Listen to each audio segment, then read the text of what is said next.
Untuk pengenalan, sejenis permainan yang hampir serupa dengan permainan tersebut dipanggil Puna, iaitu permainan-permainan yang dimainkan di India.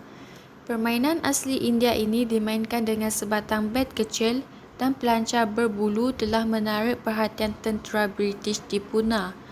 Permainan Puna yang dibawa balik ke England dan dipopularkan di Estate Badminton House telah mendapat nama baru iaitu badminton. Pada peringkat awal, permainan ini tidak ada sebarang undang-undang atau peraturan yang boleh dijadikan panduan permainan. Pada tahun 1934, Persekutuan Badminton Antarabangsa (IBF) ditubuhkan. Presiden pertama ialah Sir George Thomas. Beliau menjawat sebagai Presiden IBF dari tahun 1934 sehingga 1955. Pada tahun yang sama iaitu 1934, Persatuan Badminton Malaysia ditubuhkan. Sukan badminton berkembang pada tahun 1992. Badminton menjadi acara rasmi dalam sukan Olimpik. Pada peringkat awalnya, Piala Thomas diadakan 3 tahun sekali untuk pemain lelaki sahaja. Pertandingan mengandungi 9 perlawanan iaitu 5 acara perseorangan dan 4 acara beregu.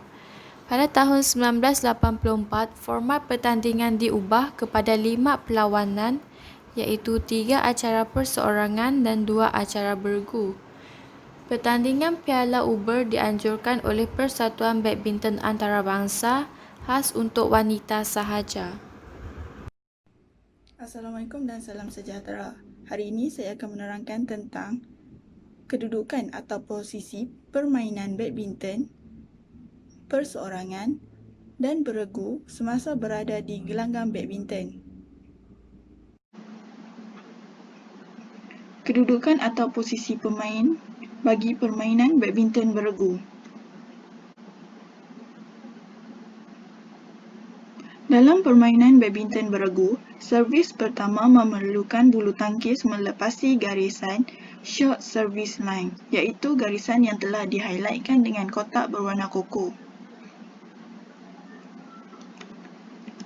Sekiranya pemain mendapat skor genap iaitu 0, 2, 4, 6, 8 dan sebagainya, pemain perlulah membuat servis dari gelanggang kanan, iaitu gelanggang yang telah di-highlightkan dengan kotak berwarna kuning.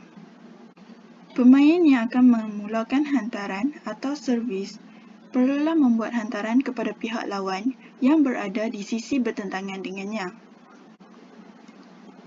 Pemain tidak boleh melakukan hantaran kepada pihak lawan yang berada di sisi hadapan dengannya.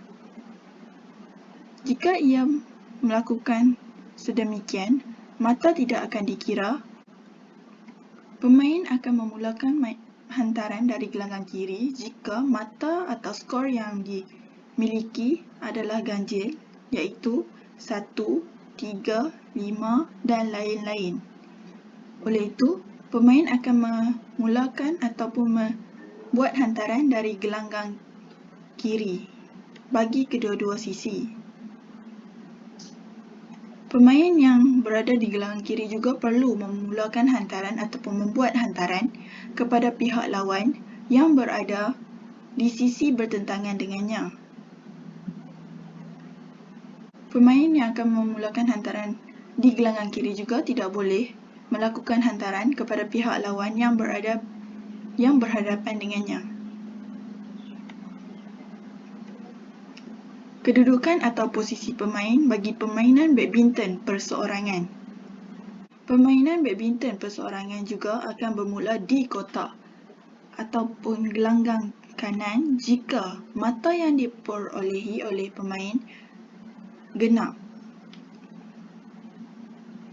Dan pemain akan memulakan mainannya di gelanggang kiri jika mata yang diperolehinya ganjil.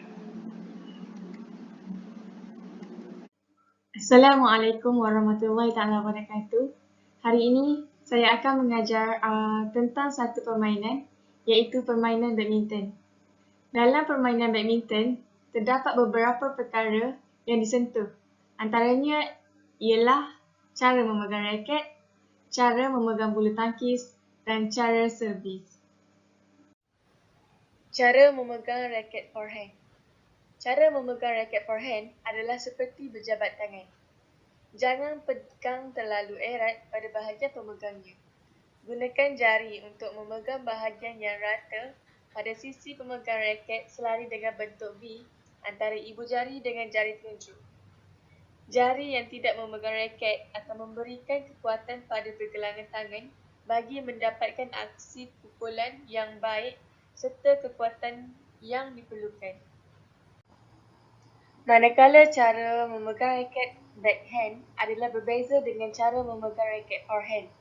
Ia digunakan untuk memberi pergerakan yang baik pada permukaan kilas raket serta memudahkan pergerakan raket pada sisi kilas pemain. Memusingkan sedikit raket di dalam jari mengikut arah putaran jam untuk membawa ibu jari kepada bahagian rata pemegang raket. Berikut merupakan cara memegang bulu tangkis. Bulu tangkis dipegang di depan badan, raket di belakang, lengan bengkok pada siku dan tahan pergelangan tangan supaya tidak bergerak. Sebaik sahaja bulu tangkis dilepaskan dan raket dihayung ke depan, sewaktu imbangan berat badan dipindahkan kepada kaki di depan. Perlu diingatkan bahawa pergelangan tangan ditahan dan perhatian ditumpukan pada bulu tangkis. Seterusnya kita beralih kepada cara servis. Terdapat 3 cara servis yang kami ingin kemukakan. Antaranya ialah servis tinggi hadapan, servis rendah forehand dan servis rendah backhand. Video ini menunjukkan teknik servis tinggi hadapan.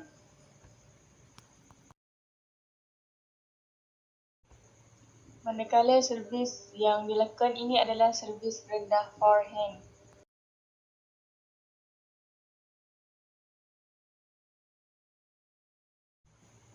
Servis yang terakhir ini adalah servis rendah backhand.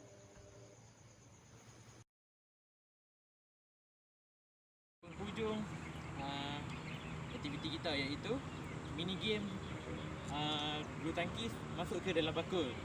So, syarat permainan ini adalah setiap kumpulan diberikan 3 orang ahli dan setiap seorang diberikan 3 kali peluang untuk memasukkan bulu tangkis ke dalam bakul ini dalam jarak yang tertentu dan menggunakan servis-servis yang telah diterangkan sebentar tadi mengikut kreativiti tersendiri.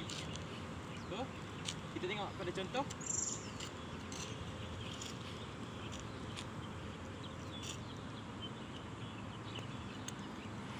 Sekiranya pelajar terlepas dan tidak memasukkan bulu tangkis ke dalam bakul, mereka akan diberikan 3 kali dan selepas 3 kali mereka akan bertukar ahli.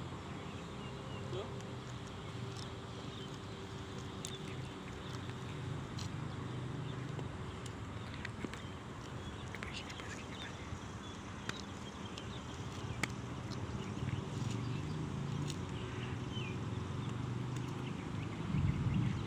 okey, setelah habis 3 kali percubaan tanpa memasukkan bulu tangkis ke dalam bakul ini, okey, diteruskan dengan ahli kumpulan yang lain.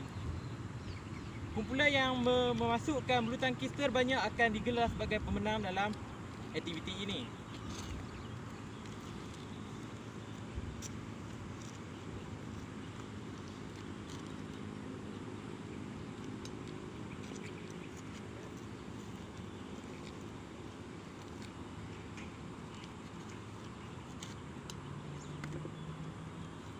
Itu adalah salah satu contoh dan dikira sebagai satu markah perkumpulan.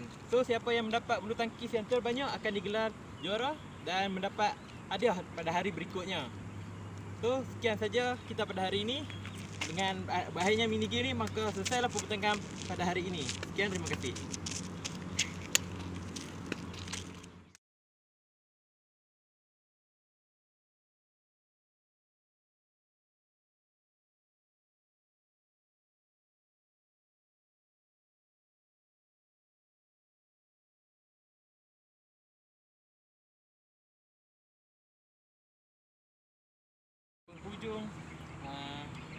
aktiviti kita iaitu mini game bulu tangkis masuk ke dalam bakul.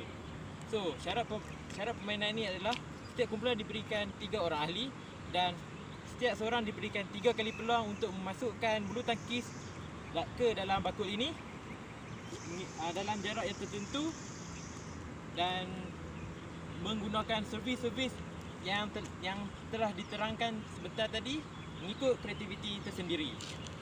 So, kita tengok pada contoh.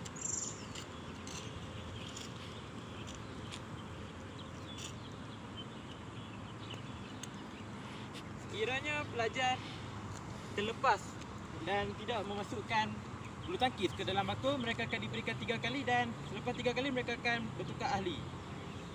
So,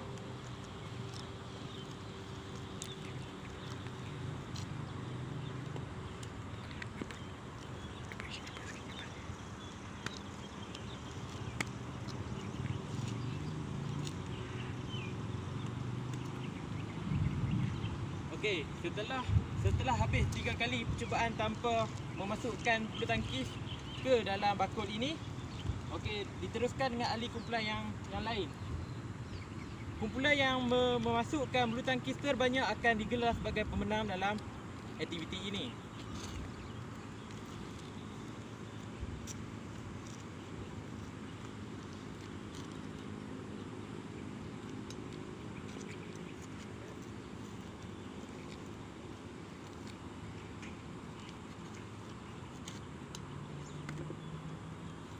Itu adalah salah satu contoh dan dikira sebagai satu markah perkumpulan. So, siapa yang mendapat bulu tangkis yang terbanyak akan digelar juara dan mendapat hadiah pada hari berikutnya. So, sekian saja kita pada hari ini. Dengan berakhirnya mini game ni, maka selesailah pertandingan pada hari ini. Sekian, terima kasih.